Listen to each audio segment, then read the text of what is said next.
প্ৰধানমন্ত্ৰী আৱাস যোজনা চৰকাৰে বিপিএল ঘৰৰ আৰু এটা নতুন আপডেট লৈ আহিছোঁ। সেইটো আপডেট হ'ল, যদি আপোনালোকে এতিয়ালৈকে চৰকাৰী ঘৰটো লাভ কৰা নাই আৰু আপোনালোকৰ চৰকাৰী ঘৰৰ লিষ্টত নাম আহিছে, আপোনাৰ জিঅ'টেক কৰিছে, কিন্তু এতিয়ালৈকে আপোনালোকে চৰকাৰী ঘৰৰ পইচা লাভ কৰা নাই, এতিয়া কিন্তু যিসকল মানুহৰ লিষ্টত নাম আহিছে সেইসকলৰ সকলোৰে একাউণ্টত কিন্তু ঘৰৰ পইচা সোমাই গ'ল। অহাকালি কিন্তু সকলোৰে একাউণ্টত বিপিএল ঘৰৰ পইচা সোমাই গৈছে যিসকলৰ নতুন লিষ্টত নাম আহিছে। কেনেকৈ আপোনালোকে চেক কৰিব যে আপোনাৰ একাউণ্টত ঘৰৰ পইচা সোমাইছে নে সোমোৱা নাই আৰু আপোনালোকৰ লিষ্টত নাম আছেনে নাই, এতিয়া কিন্তু আপোনালোকে আপোনাৰ নিজৰ মোবাইলৰ পৰা চাব পাৰিব। কেনেকৈ চেক কৰিব মই আজি এইটো ভিডিঅ'ত আপোনালোকক সম্পূৰ্ণ প্ৰচেছ ষ্টেপ বাই ষ্টেপ দেখুৱাই দি আছোঁ। আপোনালোকে জানিবলৈ হ'লে ভিডিঅ'টো সম্পূৰ্ণকৈ চাই ল'ব, স্কিপ নকৰাকৈ। আৰু যদি আপোনালোকে মোৰ চেনেলত নিউ হয়, মোৰ চেনেলটো ছাবস্ক্ৰাইব কৰি ৰাখি দিব। এতিয়া আপোনালোকে ফাৰ্ষ্ট এইটো অপশ্যনত আহি যাব। মই কিন্তু আপোনাৰ সুবিধাৰ কাৰণে অপশ্যনৰ লিংকটো মোৰ ডিছক্ৰিপশ্যনত দি দিছোঁ। আপোনালোকে ডাইৰেক্ট ক্লিক কৰি ফাৰ্ষ্ট এইটো অপশ্যনত আহি যাব। হোৱাৰ পিছত আপোনালোকে ফাৰ্ষ্ট ইয়াত আপোনাৰ ব্ৰাউজাৰটো ডেস্কটপ ছাইড কৰি ল'ব। এতিয়া এইটো হোম পেজ অ'পেন হৈ যাব এনেকুৱাকৈ। এতিয়া আপোনালোকে ইয়াত চাব 2 নম্বৰত দিয়া আছে আৱাজ শ্বপ। আৱাজ শ্বপত ক্লিক কৰিব। তাৰপিছত আপোনালোকে এতিয়া ৰিপৰ্টৰ ওপৰত ক্লিক কৰিব। এতিয়া আপোনাৰ ওচৰত এইটো পেজ অ'পেন হৈ যাব এনেকুৱাকৈ। এতিয়া আপোনালোকে অলপমান তলত আহি যাব, ইয়াত চাব, ইয়াত ABCD অপশ্যন দিয়া আছে। অলপমান তলত আহি যাব, ইয়াত চাব, ইয়াত যিটো এপ নম্বৰ অপশ্যন দিয়া আছে EFMS ৰিপৰ্ট, ইয়াত যিটো এপৰ 9 নম্বৰ অপশ্যন দিয়া আছে FTO transaction summary instalment wished. এতিয়া আপোনালোকে এপৰ 9 নম্বৰ অপশ্যনৰ ওপৰত ক্লিক কৰিব।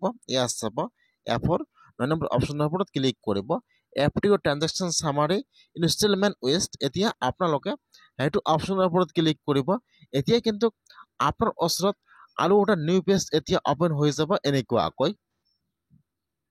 এতিয়া আপোনালোকে ওপৰত একো ক্লিক কৰিব নালাগে। তলত আহি চাব দিয়া আছে অল ষ্টেট। এতিয়া আপোনালোকে অল ষ্টেটৰ ওপৰত ক্লিক কৰিব। ফাৰ্ষ্ট ইয়াত আহি যাব ষ্টেট নাম। ফাৰ্ষ্ট যিটো ইয়াৰ আপোনাৰ ষ্টেট নাম হয়, ফাৰ্ষ্ট ইয়াত আপোনাৰ ষ্টেট নামটো চিলেক্ট কৰি লৈ ল'ব। তাৰপিছত ইয়াত আহি যাব আপোনাৰ ডিষ্ট্ৰিক্টৰ নাম। তাৰপিছত ইয়াত যিটো আপোনাৰ ডিষ্ট্ৰিক্টৰ নাম চিলেক্ট কৰি লৈ ল'ব। তাৰপিছত ইয়াত আহি যাব আপোনাৰ ব্লকৰ নাম। এতিয়া আপোনালোকে ইয়াত আপোনাৰ ব্লকৰ নামটো চিলেক্ট কৰি লৈ ল'ব।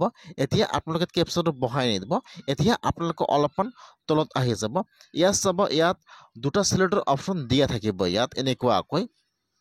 এতিয়া আপোনালোকে ইয়াত ফাৰ্ষ্ট 1 নম্বৰ চিলেক্টৰ ওপৰত ক্লিক কৰিব। চিলেক্ট তলত আহি যাব, আপোনালোকে ফাৰ্ষ্ট ইয়াত কেপচাটো বহাই নিদিব। ফাৰ্ষ্ট আপোনালোকে চিলেক্টত ক্লিক কৰিব। এতিয়া ইয়াত বহুতো অপশ্যন আহি যাব, যিহেতু চেক কৰিব যে আপোনাৰ একাউণ্টত ঘৰৰ পইচা সোমাইছে নে সোমোৱা নাই। অলপমান তলত আহি যাব, ইয়াত চাব বহুতো অপশ্যন দিয়া থাকিব।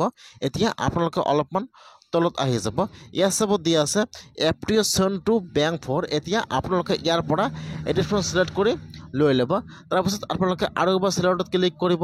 এতিয়া আপোনালোকে কোনটো ঘৰৰ পইচা বা কোনটো ঘৰৰ কিস্তি লাভ কৰা নাই, আপোনালোকে ইয়াত এইটো ইনষ্টলমেণ্ট চিলেক্ট কৰি লৈ ল'ব। যদি আপোনালোকে এতিয়াও 1 নম্বৰটো পোৱা নাই, আপোনালোকে ইয়াৰ পৰা 1 নম্বৰটো চিলেক্ট কৰি লৈ ল'ব, ওৱান্স ইনষ্টলমেণ্ট। তাৰপিছত এতিয়া আপোনালোকে চিলেক্ট কৰাৰ পিছত এতিয়া আপোনালোকে ইয়াত কেপচাটো বহাই দিব। কেপচাটো বহাই দি এতিয়া আপোনালোকে 4 মিনিটৰ ওপৰত ক্লিক কৰিব।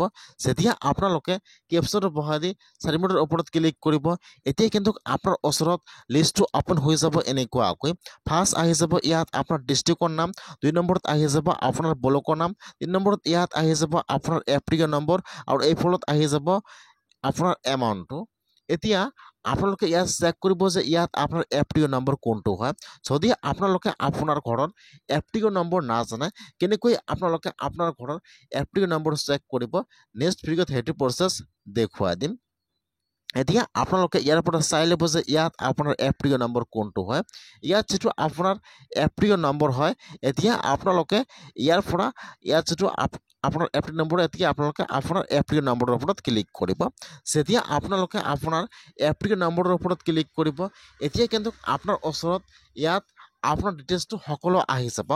ফাৰ্ষ্ট আহি যাব আপোনাৰ নাম, তাৰপিছত ইয়াত আহি যাব আপোনাৰ ভিলেজৰ নাম, ইয়াত আপোনাৰ গাৰ্জিয়ান নাম, আপোনাৰ ঘৰৰ ৰেজিষ্ট্ৰেশ্যন ID নম্বৰ আহি যাব আৰু এই ফলত আপোনাৰ একাউণ্টত কিমান তাৰিখে কিমান টকা সোমাইছে ইয়াত এমাউণ্টটো আহি যাব আৰু ইয়াত আপোনাৰ ব্ৰাঞ্চৰ কোড নম্বৰটো আহি যাব যদি আপোনালোকৰ ঘৰৰ লিষ্টত নাম আহিছে আৰু আপোনালোকে এতিয়াও ঘৰৰ পইচাটো লাভ কৰা নাই তেনেহ'লে আপোনালোকে আজিয়ে এনেকুৱাকৈ চেক কৰক যে আপোনাৰ একাউণ্টত ঘৰৰ পইচা সোমাইছে নে সোমোৱা নাই ইয়াত চাব ইয়াত সকলো আহি যাব এনেকুৱাকৈ আৰু যদি আপোনালোকৰ লিষ্টত নাম অহা নাই কেনেকৈ আপোনালোকে চৰকাৰী ঘৰটো লাভ কৰিব কেনেকৈ আবেদন কৰিব লাগিব মই কিন্তু সেইটো ভিডিঅ' অলৰেডি বনাইছোঁ মই আপোনাৰ সুবিধাৰ কাৰণে ভিডিঅ' দি দিছোঁ